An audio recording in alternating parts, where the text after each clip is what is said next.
What is going on, everybody? We're back with another episode of Married at First Sight. We get our final two weddings tonight, plus a quick peek back at our three other couples.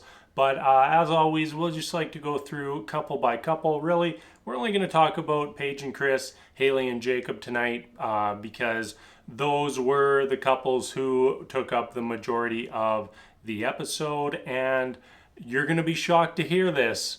I think I got some things to say about Chris. Before we jump too deep into everything, I want to hear how everybody out there is feeling about our different couples. You know, give me who you think is going to make it, who's not. How many couples are you feeling good about heading into the wedding nights or the honeymoons? All right, let's get into our episode. So, Paige and Chris. Oh, like you just feel bad for Paige.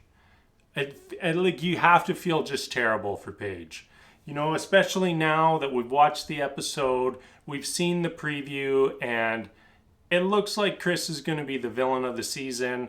You know, they strongly suggested that Chris gets someone pregnant, whether it's Paige or not, we don't know. But that's what they really strongly implied in the preview. Yeah, it just seemed like an entire mess that I just hope it doesn't end poorly for Paige. I hope that out of all this, she gets some sort of happy ending. But anyways, back to what we saw from Chris and Paige tonight. You know, we already knew this. Chris just comes off as very selfish. You know, he's thinking about Chris. He's thinking about Chris's legacy. He's thinking about Chris's empire, and maybe not totally considering that there's going to be two people in the marriage. Like, look at his conversation with Paige's bridesmaids and friends.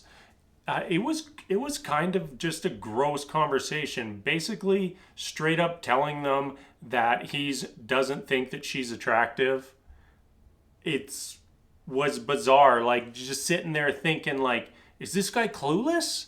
Is he totally oblivious to the world around him? Like, what is going on? How can you be so dense that you're on your wedding night talking to your wife's friends and telling them, yeah, I don't really think she's attractive, or she's not really, you know, I'm used to pretty girls.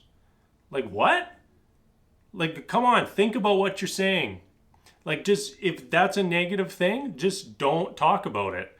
And then what's his next thing that he wants to talk about? Oh, hey, did I tell you I was just engaged? Did I tell you I just got out of a long-term relationship? Hey, my ex-fiance, she also had a dog. It's like, come on, man. I have a message for Paige, and I'm sure lots of people out there are going to have similar sentiments, and that is run, Paige, run. The faster you can get away from this guy, the better. He's a dud. He's a zero. You are better than that. You don't need to waste your time with this guy. And Paige, I really hope all the best for you. And Chris, I hope that someday you're ready for marriage. But from what I've seen so far, that day was not today. Can we talk about Chris's dad for a minute? He is a creep. That, like, the things that are coming out of his mouth, creepy. Just imagine your parent, one of your parents, even like anyone, someone you care about, brother, sister, doesn't even matter. Like, not just parents. I think it's worse if it's a parent. But imagine them sitting down with your significant other, letting them know, like, hey, you need to have sex with my son, daughter, friend, whatever, very regularly. You know, he's going to expect to have sex with you regularly. Like, what was that conversation? Like, I was sitting there with my wife and I said, can you imagine your dad sitting down with me to talk about having sex with you? No. She said, no, I can't imagine that. It's ridiculous. It's not a thing that is part of reality. It's not a thing that should be real. And yet we got to sit there and watch it. On top of that, you know, we had last week at the end of the episode basically him saying, well, if she's not hot, it's a deal breaker. And that's his dad, not Chris saying that, although Chris was saying that. Just too much. Too much. Oh, we're not even to the honeymoon. We already have a relationship that has totally deflated me. It's too much. It's overwhelming. And then you add everything we saw in the preview. You know, Chris trying to fight Eric. That's going to be fun to look forward to. And it looks like things go very poorly for Chris and Paige. And not surprising, but really wish that this hadn't even been a match to begin with. All right, let's move on to our other couple of the night.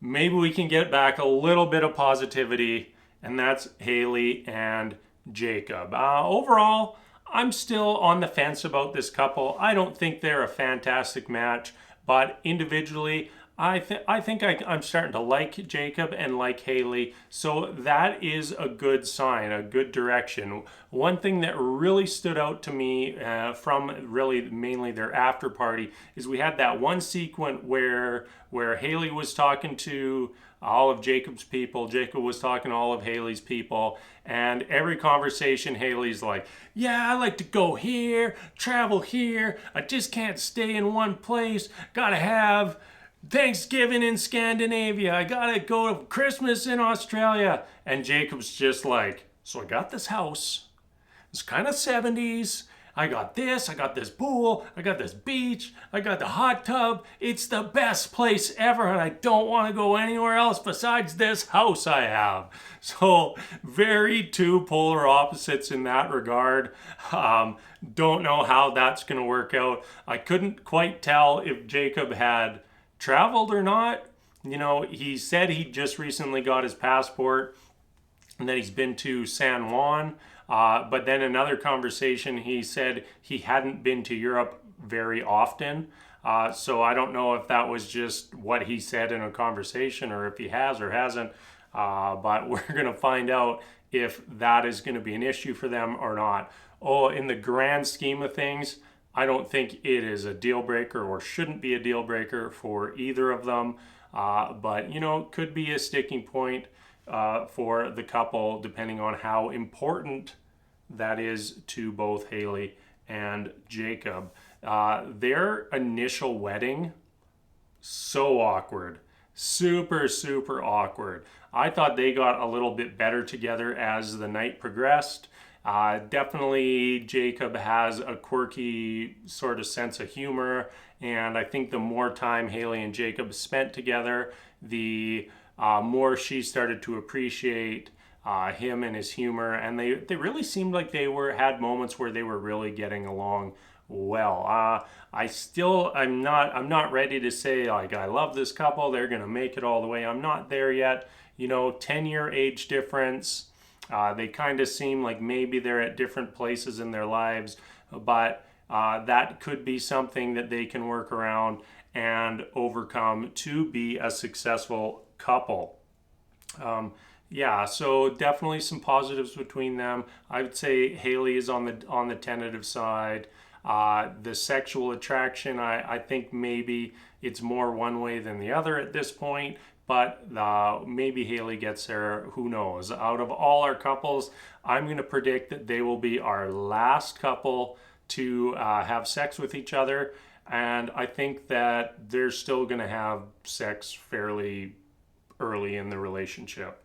Other than that, we just got little glimpses into our other couple. Brianna, she looks like she's quite smitten with Vincent.